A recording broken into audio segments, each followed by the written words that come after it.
Hi, welcome back to Weekly Outlook.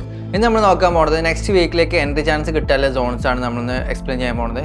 So നമ്മൾ first നോക്കാൻ പോകുന്നത് GBP AUD ആണ്. GBP AUD നമുക്ക് ഈ ഒരു സോൺ നമുക്ക് കൺസിഡർ ചെയ്യാൻ പറ്റും. നമുക്ക് ഇവിടെ ഒരു BOS കിട്ടിയതിന് ശേഷം നല്ല രീതിയിൽ പ്രൈസ് ആ ഒരു ഏരിയയിൽ നിന്ന് റിയാക്ട് ചെയ്തിട്ടുണ്ട്. സോ ഇനിയും ആ ഒരു സപ്ലൈ സോണിൽ റിയാക്ട് ചെയ്യാൻ ചാൻസ് ഉണ്ട്. സോ അവിടെ എത്തിയിട്ട് പ്രോപ്പർ കൺഫർമേഷൻ കിട്ടുകയാണെങ്കിൽ മാത്രം എൻട്രീസ് നോക്കുക. സോ കുറച്ച് ലാസ്റ്റ് വീഡിയോയിൽ കുറച്ച് കമൻറ്റ്സ് വന്നിട്ടുണ്ടായിരുന്നു എന്താണ് പ്രോപ്പർ കൺഫർമേഷൻ എന്നുള്ളത്. സോ പ്രോപ്പർ കൺഫർമേഷൻ എന്താണെന്ന് വെച്ച് കഴിഞ്ഞാൽ നമ്മൾ എടുക്കുന്ന സോണിൽ വന്നതിന് ശേഷം ലോവർ ടൈം ഫ്രെയിമിൽ നിന്ന് അല്ലെങ്കിൽ 5 മിനിറ്റിൽ 15 മിനിറ്റിലൊക്കെ നമുക്കൊരു ചേഞ്ച് ഓഫ് കാറ്റ് കിട്ടിയിട്ട് അവിടുന്ന് എൻട്രി എടുക്കുന്നതാണ് കൺഫർമേഷൻ എൻട്രീസ് എന്ന് പറയാം. സോ കൺഫർമേഷൻ നോക്കി എടുക്കുന്നതാണ് ഏറ്റവും ബെറ്റർ ആയിട്ടുള്ള ഓപ്ഷൻ എന്ന് പറയുന്നത്. സോ നമ്മൾ നെക്സ്റ്റ് നോക്കുന്നത് GBP NSD ആണ്. GBP NSDയിൽ ഈ ഒരു സപ്ലൈ സോണിൽ വരികയാണെങ്കിൽ നിങ്ങൾക്ക് കൺഫർമേഷൻ കിട്ടുകയാണെങ്കിൽ നിങ്ങൾക്ക് എന്തെങ്കിലും ഒരു സെല്ല് നോക്കാവുന്നതാണ്.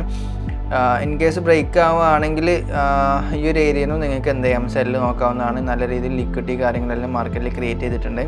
നെക്സ്റ്റ് നമ്മൾ നോക്കുന്നത് യൂറോ CHF ആണ്. യൂറോ CHFൽ നമുക്ക് ഈ ഒരു നമുക്ക് സപ്ലൈ സോൺ നമുക്ക് കൺസിഡർ ചെയ്യാൻ പറ്റും. ഈ ഒരു സോണ് ബ്രേക്ക് ആയി കഴിഞ്ഞാൽ ഈ ഒരു സോണിനും കൂടെ നമുക്ക് എൻട്രി പുഷ് ചെയ്യാവുന്നതാണ്. സോ ഈ രണ്ട് സോണിനും നിങ്ങൾക്ക് കൺഫർമേഷൻ കിട്ടുകയാണെങ്കിൽ മാത്രം നിങ്ങൾ എൻട്രീസ് നോക്കിയാൽ മതി, അല്ലെങ്കിൽ എൻട്രീസ് നോക്കണ്ട. NSD കാറിൽ നമുക്ക് ഈ ഒരു സോണും കൺസിഡർ ചെയ്യാം, അതിന് മേലത്തെ ഈ ഒരു സോണും കൂടെ കൺസിഡർ ചെയ്യാൻ പറ്റും. ഈ ഒരു സോണിന് കൺഫർമേഷൻ കിട്ടുകയാണെങ്കിൽ എൻട്രി നോക്കാം. ഇൻ കേസ് അവിടുന്ന് ബ്രേക്ക് ആവുകയാണെങ്കിൽ ഈ ഒരു സോണിന് കൺഫർമേഷൻ കിട്ടുകയാണെങ്കിൽ നിങ്ങൾക്ക് എൻട്രി നോക്കാവുന്നതാണ്. നെക്സ്റ്റ് നമ്മൾ നോക്കുന്നത് USD CAD ആണ്. USD CAD ഓൾറെഡി ഈ ഒരു സോണിൽ മിറ്റിഗേറ്റ് ചെയ്തിട്ടുണ്ട്. സോ ഇനി എൻ്റെ നെക്സ്റ്റ് വീക്കിലേക്ക് USD CAD ഈ ഒരു സോൺ ബ്രേക്ക് ആയതിനു ശേഷം ഇവിടെ FEG കാര്യങ്ങളെല്ലാം എടുക്കാൻ വേണ്ടിയിട്ട് മാർക്കറ്റ് വരുന്നതാണ് എൻ്റെ എക്സ്പെക്റ്റേഷന്.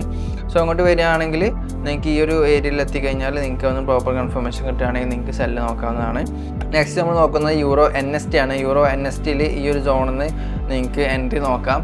ഈ ഒരു സോൺ കുറച്ച് റിസ്കി ആയിട്ടുള്ള എൻട്രിയാണ്. സോ നിങ്ങൾ നോർമലി നിങ്ങൾ 1% 0.5% ആണ് നിങ്ങൾ റിസ്ക് ചെയ്യാന്നുണ്ടെങ്കിൽ അതിൻ്റെ ഹാഫ് മാത്രം നിങ്ങൾ റിസ്ക് ചെയ്താൽ മതി.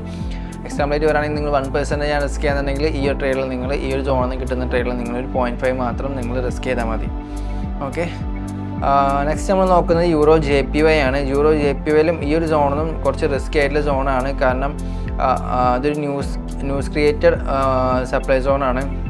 സോ ഈ ഒരു സോണിക്ക് വരികയാണെങ്കിൽ നിങ്ങൾ സാധാരണ നോർമലി 1% ആണ് റിസ്ക് ചെയ്യാന്നുണ്ടെങ്കിൽ 0.5% മാത്രം നിങ്ങൾ ഈ ഒരു സോണിൽ ട്രേഡിൽ കിട്ടുകയാണെങ്കിൽ എൻട്രി എടുത്താൽ മതി. ഓക്കെ, സോ ഇത്രയും പേഴ്സാണ് നമ്മൾ നെക്സ്റ്റ് വീക്കിലേക്ക് നോക്കാൻ പോകുന്നത്. സോ ഒരുപാട് റിസ്ക് ആയിട്ടുള്ള ഓർഡർ ബ്ലോക്ക് ഉണ്ട്, റിസ്ക് ഇല്ലാത്ത ഓർഡർ ബ്ലോക്ക് ഒക്കെ ഉണ്ട്. So proper risk management money management ഒക്കെ നോക്കിയിട്ട് വേണം നിങ്ങൾ ട്രേഡ് എടുക്കാൻ വേണ്ടിയിട്ട്.